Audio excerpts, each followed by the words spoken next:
daawadayaal garabkayga waxaa ku sugan guulaystaha gaadhiga shirkadda soo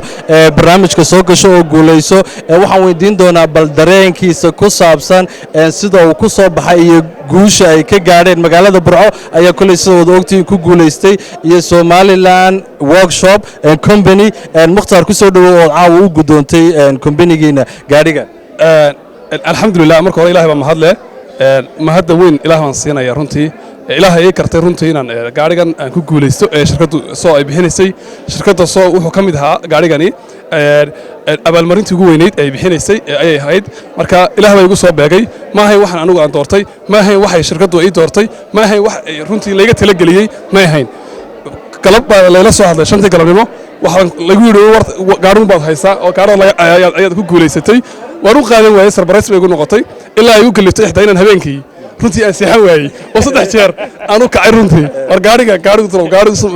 runtii wax su'aalo badan aan maskaxdayda iska weydiiyey alxamdulillah waxaan runtii dee aan matalayay gobolkii Togdheer gobolka Togdheer runtii waxay u tahay runtii tani guul weyn bay u tahay waxay noqonaysaa in adeegii runtii aan ama isticmaalayay aan si laabo waxaan ugu bushaarinayay waliba shirkadda markii hore hal meel baan ka isticmaalayay waxaan runtii aan soo kordhiyay inaan runtii 4G ka qaato inaan xaafadda ku soo xidho oo inaan si ballaaray inaan market badan si sameeyo marka runtii farxad weyn bay ii tahay alxamdulillah sidoo kale waxaan aad uga mahad celinayaa mar walba mahad celinayaa shirkadda soo runtii si cadaalad oo fair ah runtii igu karatay gaarigan alxamdulillah ilaahay ma hadle